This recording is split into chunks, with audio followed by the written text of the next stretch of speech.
வணக்கம். நான் இன்னைக்கு ஓபியில் பார்த்த ஒரு பேஷண்ட் பற்றி சொல்கிறேன். அவங்களுக்கு 43 இயர்ஸ் ஒரு ஃபீமேல் பேஷண்ட்டு. 1 வீக்காக பயங்கரமாக நைட்டு வேர்க்குது. வேர்க்குதுன்னா ட்ரெஸ் எல்லாம் நனைஞ்சு பெட்டெல்லாம் நனைகிற அளவுக்கு ஸ்வெட்டு. திடீர்னு நைட்டில் மட்டும் சுத்தமாக தூக்கம் வரல. ரொம்ப படபடப்பாக ஃபீல் பண்ணுறாங்க. எல்லார்கிட்டையும் வீட்டில் இருக்கவங்க எல்லார்கிட்டையும் ரொம்ப கத்துறாங்க. இந்த கம்ப்ளைண்ட்காக அவங்க ஹஸ்பண்ட் எங்கிட்ட கூட்டிகிட்டு வந்தார். அவங்க வயசு வந்து 43.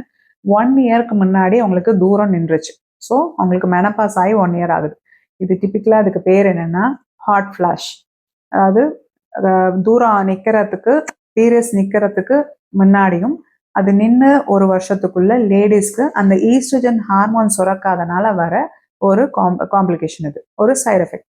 ஸோ இதுக்கு பேர் வந்து ஹாட் ஃப்ளாஷ். இது என்ன பண்ணுன்னா ஃபேஸ் எல்லாம் பயங்கர ஹீட் ஆகும் உங்களுக்கு. பர்டிகுலராக அதெல்லாம் நைட் டைமில் தான் நடக்கும். ரொம்ப ஹீட் ஆகி முகம்லாம் அப்படியே ரொம்ப செவந்துரும்.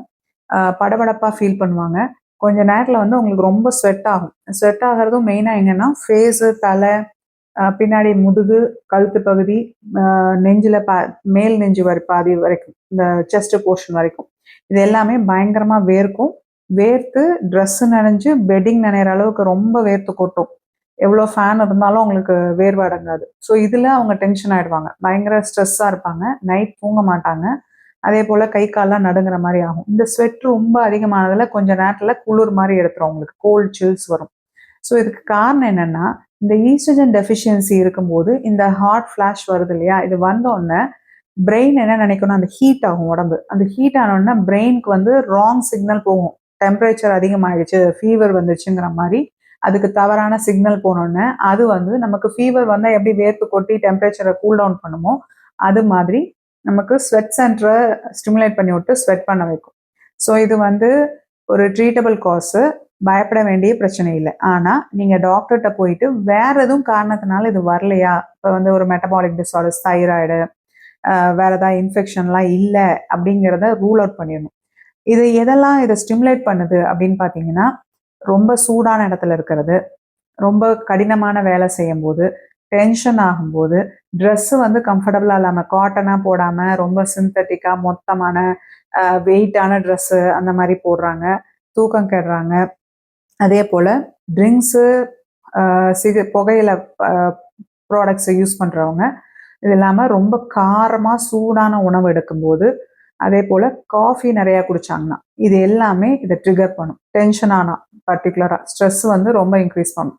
ஸோ இதை எப்படி நான் சரி பண்ணணும் அப்படின்னா, பாயிண்ட் வந்து இது ஒரு நார்மல் ஃபிசியலாஜி தான். ஆனால் இது உங்களுக்கு சிம்டம்ஸ் அதிகமாக இருக்கனால நீங்கள் அதை பார்த்து பயப்படுவீங்க. ஸோ நீங்கள் என்ன பண்ணணும்னா, இது வந்து சில பேருக்கு ஒரு 7 to 10 இயர்ஸ் கூட இருக்கும். இதை மேனேஜ் பண்ண கற்றுக்கணும். ஸோ லைஃப் ஸ்டைல் சேஞ்சஸ் தான் ஃபஸ்ட்டு. அதில் ஃபஸ்ட்டு என்னென்னா, ரூம் நல்லா கூலாக காத்தோட்டமாக இருக்கிற மாதிரி ரூமில் தூங்கணும். ட்ரெஸ்ஸிங் நல்லா லேயர் ட்ரெஸ்ஸிங்காக, ஏன்னா உங்களுக்கு ஸ்வெட் ஆனால் ரொம்ப ஊத்துறனால காட்டன் துணியே நிறையா லேயர்ஸ் இருக்கிற மாதிரி அவங்க ட்ரெஸ் பண்ணிக்கணும். அதே போல் தூக்கத்துக்கு கொஞ்சம் எக்ஸசைஸு அதெல்லாம் பண்ணி நார்மல் தூக்கம் வர மாதிரி அவங்கள மைண்டை ப்ரிப்பேர் பண்ணிக்கணும். அதே போல் காஃபி ஐட்டம்ஸு, இந்த ஆல்கோஹால், இந்த ஸ்பைசி ஃபுட்டு, காரமான ரொம்ப சூடான உணவு இதெல்லாம் தவிர்க்கிறது நல்லது. ஸோ இது இல்லாமல் கொஞ்சம் யோகா, மெடிடேஷன், இந்த மாதிரி எக்ஸசைஸ், மைல்டு எக்ஸசைஸ் இதெல்லாம் வந்து உங்களுக்கு பெனிஃபிஷியலாக இருக்கும். மெடிசன் பார்த்தீங்கன்னா ஈஸ்ட்ரஜன் சப்ளிமெண்ட் தான். நம்ம மறுபடியும் ஹார்மோன் ரீப்ளேஸ்மெண்ட் தெரப்பின்னு நான் தனியாக உங்களுக்கு சொல்கிறேன். ஸோ இந்த மாதிரி ஹார்மோன் டெஃபிஷியன்சினால இது வரனால அந்த ஹார்மோனை ரீப்ளேஸ் பண்ணும் ஃபஸ்ட்டு.